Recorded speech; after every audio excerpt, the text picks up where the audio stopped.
The key moments of the day from a filming point of view are sunrise and sunset. So those are the times that we go off filming.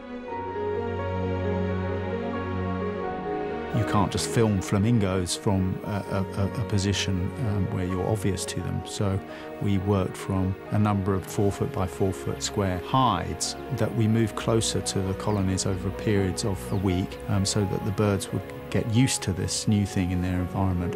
They created shelters which was the exact same color of the salt. We had to shift the hides in the middle of the night because the flamingos just wouldn't accept our approach during the day. So it follows from there that we had to enter in darkness and leave in darkness. So our day would start at about 5 o'clock in the morning and we would have to maintain our position in the hide until 8 or 8:30 at night when it was dark enough for us to leave without disturbing the birds. It was hot work and you'd have to sit in a very small space for hours at a time, but there's also something quite enjoyable about that because all of a sudden you're part of a world that normally wouldn't invite you.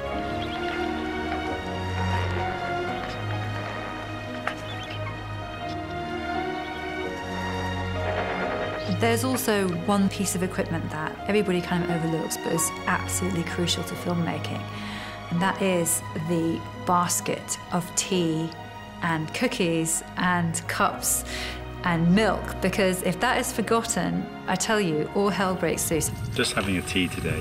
It doesn't matter if the weather's bad, if you miss your shot, as long as you can pour out that cup of tea and sit and take a bit of a breather. I was given the rather interesting task of buying a hovercraft, which I found in Southampton in England, and shipped over to Tanzania, or actually flew over to Tanzania. It enabled us to get around the lake, which otherwise is almost inaccessible. We could just go anywhere and go out to the soda flats and get within a safe distance of the flamingos and not have to endure sludging through this very caustic and quite dangerous water.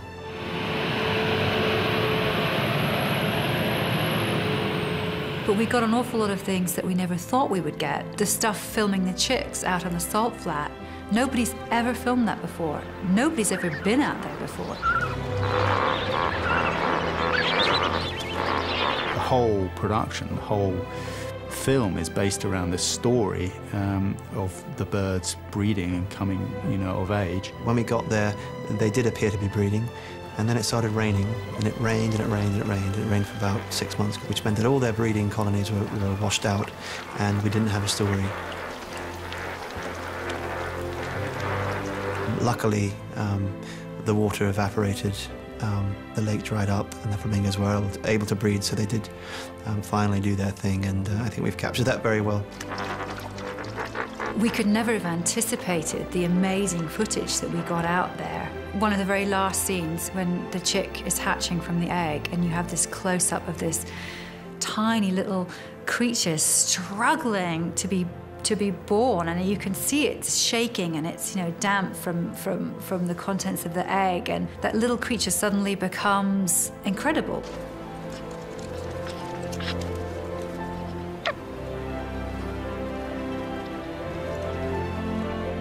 It was just incredibly exciting. It was a total adventure and one of the highlights of my life, without question.